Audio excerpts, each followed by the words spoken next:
भारत माता की। असम के लोकप्रिय मुख्यमंत्री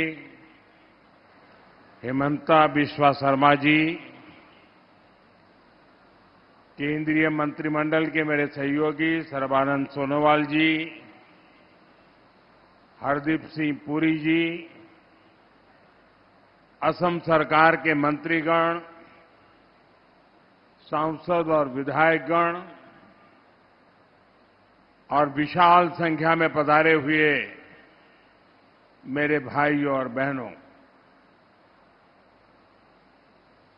मोई होमो ओहोमवासी का आगोतिया कोई हारोदिया दुर्गा पूजार उलोग आरु शुभेच्छा जानोइशु।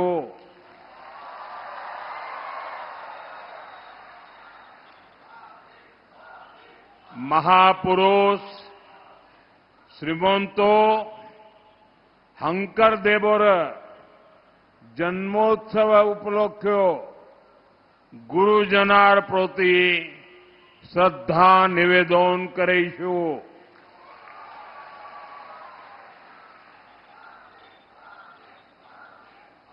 साथियों, मैं बीते 2 दिन से नॉर्थ ईस्ट में हूं। जब भी मैं नॉर्थ ईस्ट आता हूं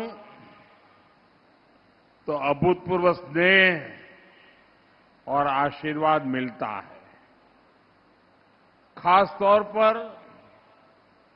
असम के इस क्षेत्र में जो स्नेह, जो अपनापन मिलता है, वो अद्भुत है। मैं आप सभी जनता जनार्दन का हृदय से बहुत बहुत आभार व्यक्त करता हूं। साथियों, विकसित असम, विकसित भारत की गौरव यात्रा के लिए आज का दिन बहुत महत्वपूर्ण है।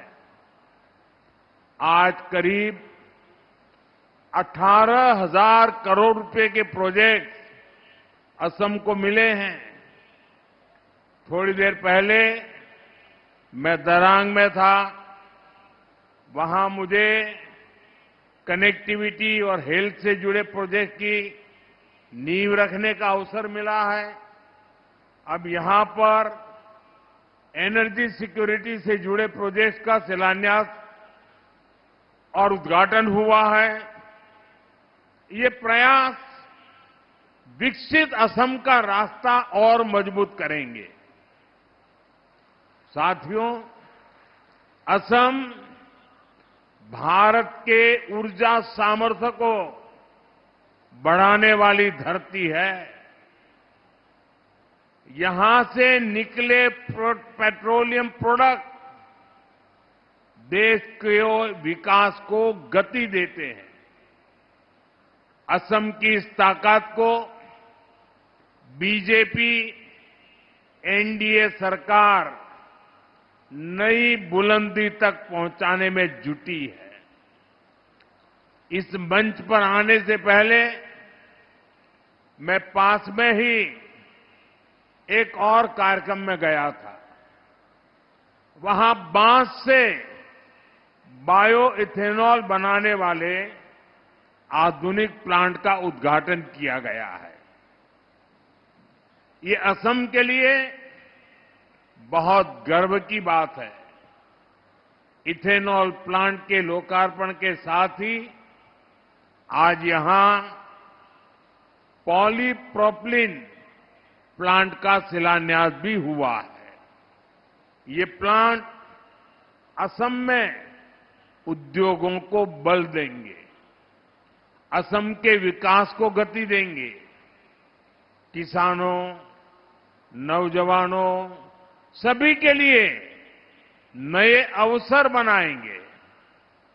मैं आप सभी को इतने सारे प्रोजेक्ट के लिए बहुत बहुत बधाई देता हूं।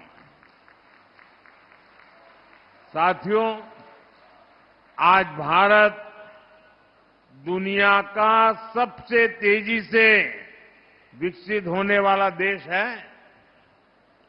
जैसे जैसे भारत विकसित हो रहा है, वैसे वैसे हमारी बिजली की, गैस की, ईंधन की जरूरतें भी बढ़ रही है।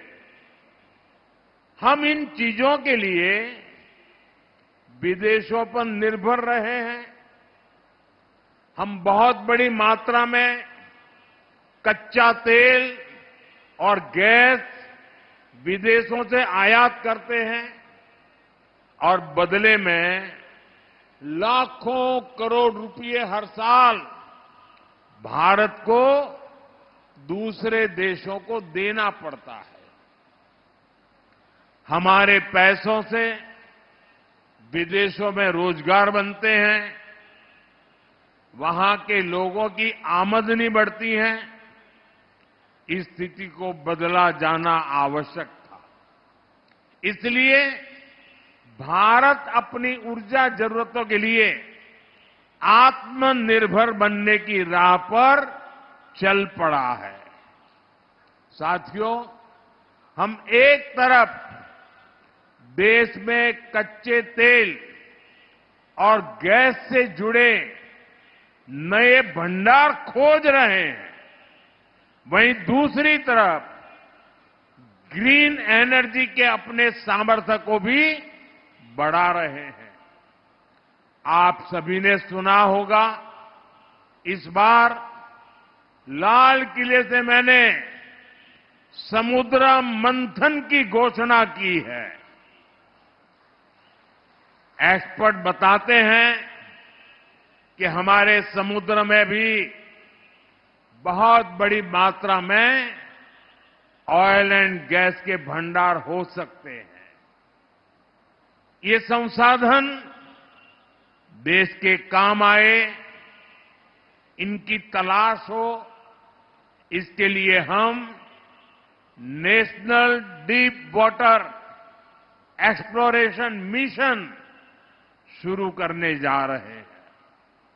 साथियों, ग्रीन एनर्जी के मामले में हरित ऊर्जा के उत्पादन में भी भारत तेजी से कदम उठा रहा है।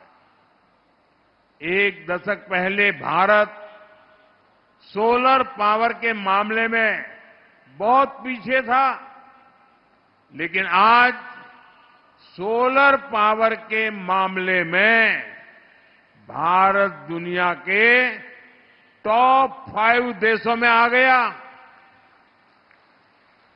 साथियों, बदलते हुए इस समय में भारत को तेल और गैस के विकल्प के रूप में और भी ईंधनों की जरूरत है।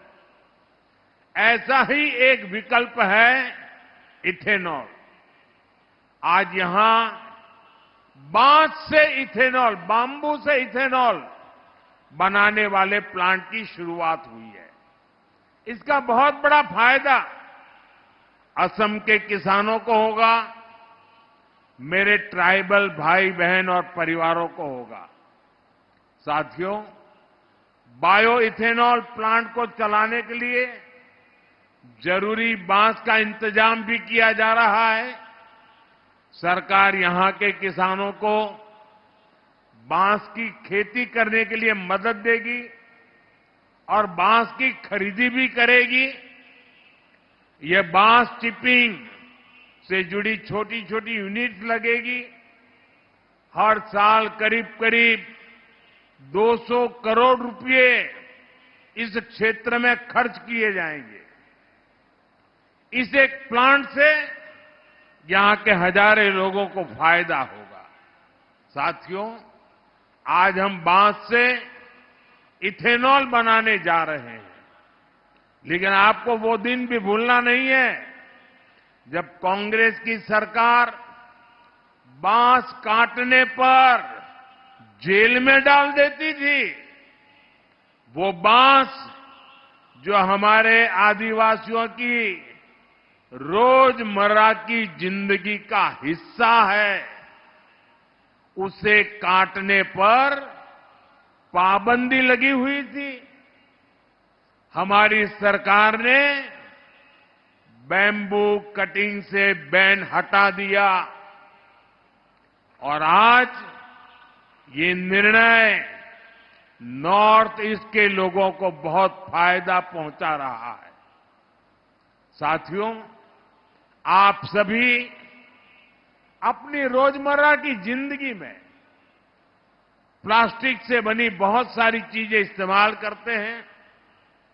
प्लास्टिक की बाल्टी, मग, बॉक्स, कुर्सी, टेबल, पैकेजिंग मटेरियल, इस प्रकार की बहुत सारी चीजों की जरूरत हमें रोज पड़ती है।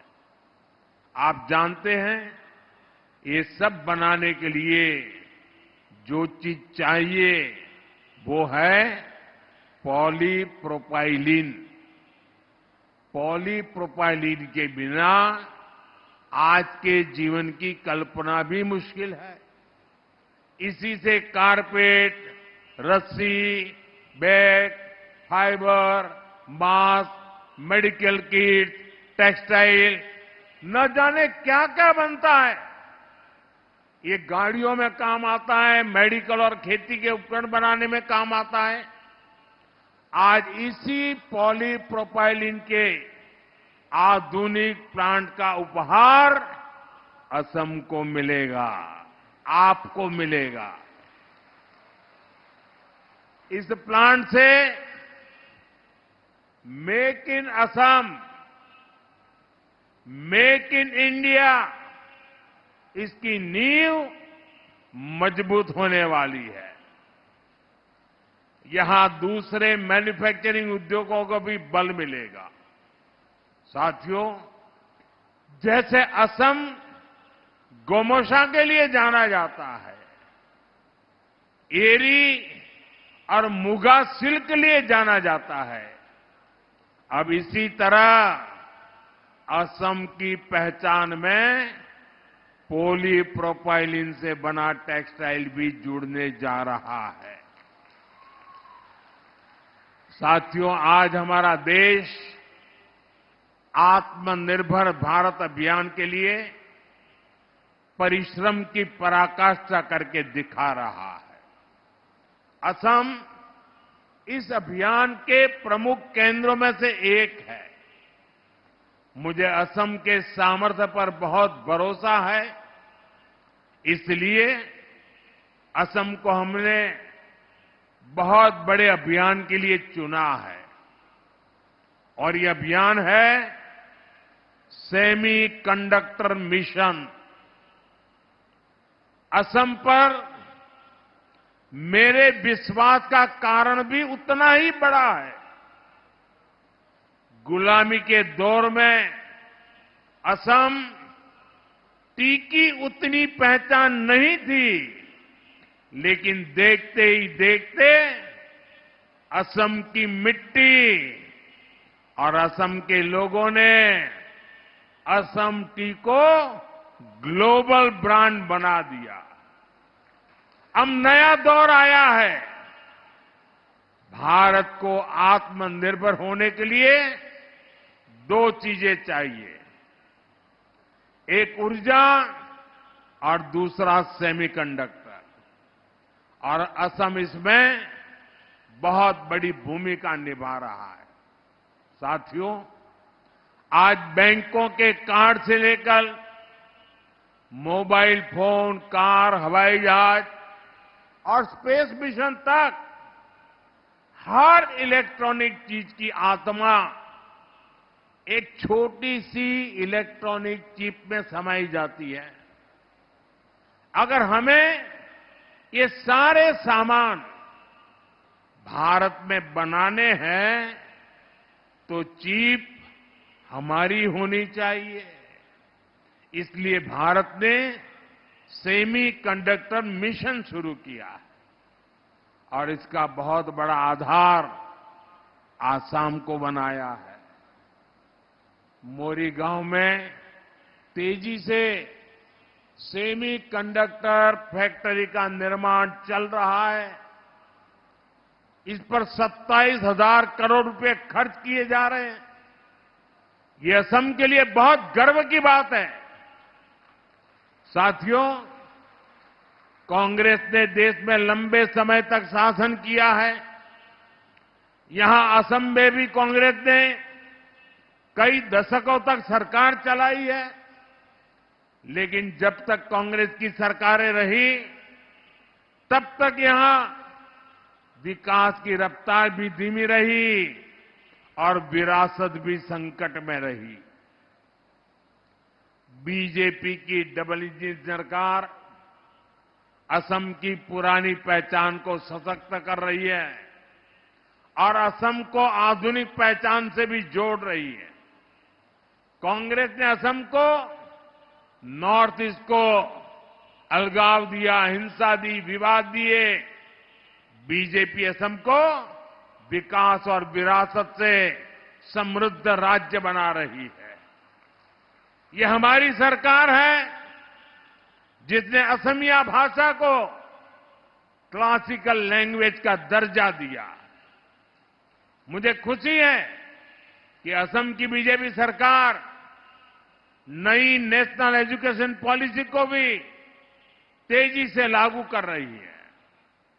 यहां स्थानीय भाषाओं में पढ़ाई को प्रोत्साहित किया जा रहा है।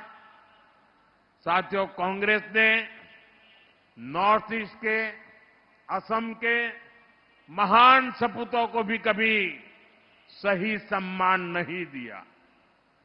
इस धरती पर वीर लासित बोरफुकन जैसे जाबाज योद्धा हुए, लेकिन कांग्रेस ने कभी उनको वो सम्मान नहीं दिया जिसके वो हकदार थे।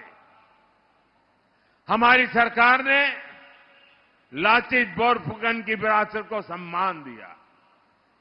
हमने उनकी 400वीं जन्म जयंती राष्ट्रीय स्तर पर मनाई। हमने उनके जीवनी को 23 भाषाओं में प्रकाशित किया। यहां जोरहाट में मुझे उनकी विशाल प्रतिमा का अनावरण करने का भी अवसर मिला था। कांग्रेस ने जिसकी उपेक्षा की, हम उसे अग्रिम पंक्ति में लेकर चल रहे हैं। साथियों, यहां शिवसागर का ऐतिहासिक रंगघर उपेक्षित पड़ा हुआ था। हमारी सरकार ने इसका नवीनीकरण किया। हमारी सरकार श्रीमंत शंकर देव की जन्मस्थली बटाद्रवा को विश्व स्तरीय पर्यटन केंद्र बनाने का काम कर रही है। जैसे वाराणसी में काशी विश्वनाथ धाम परिसर बना है, उज्जैन में महाकाल महालोक बना है, वैसे ही असम में हमारी सरकार मां कामाख्या कॉरिडोर भी बना रही है। साथियों, असम की संस्कृति और इतिहास से जुड़े अनेक ऐसे प्रतीक हैं, अनेक ऐसे स्थान हैं जिन्हें बीजेपी सरकार नई पीढ़ी के लिए संरक्षित कर रही है। इससे असम की विरासत को तो फायदा हो ही रहा है, असम में टूरिज्म का भी दायरा बढ़ रहा है। असम में जितना अधिक टूरिज्म बढ़ेगा, उतना ही ज्यादा रोजगार हमारे नौजवानों को मिलेगा। साथियों, विकास के इन प्रयासों के बीच असम के सामने एक चुनौती विकराल होती जा रही है। ये चुनौती है घुसपैठ की। जब यहां कांग्रेस की सरकार थी तो उसने घुसपैठियों को जमीनें दी, अवैध कब्जों को संरक्षण दिया। कांग्रेस ने वोट बैंक के लालच में असम के डेमोग्राफी का संतुलन बिगाड़ दिया। अब बीजेपी सरकार असम के लोगों के साथ मिलकर इस चुनौती का मुकाबला कर रही है। हम घुसपैठियों से आपकी जमीनों को मुक्त करा रहे हैं। जिनके पास जमीन नहीं है, जिन आदिवासी परिवारों को जरूरत है, उनको हमारी सरकार जमीन के पट्टे दे रही है। मैं मिशन वसुंधरा के लिए भी असम सरकार की प्रशंसा करूंगा। इसके तहत लाखों परिवारों को भूमि के पट्टे दिए जा चुके हैं। अहोम कोच राजवंशी और गोरखा समुदाय के भूमि अधिकारों को कुछ जनजातीय क्षेत्रों में मान्यता दी गई है।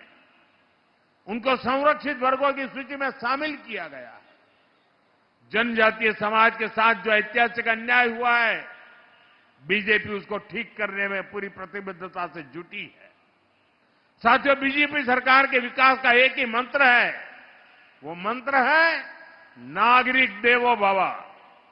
नागरिक देवो भव यानी देश के नागरिकों को असुविधा न हो, उनको छोटी छोटी जरूरतों के लिए यहां वहां भटकना न पड़े।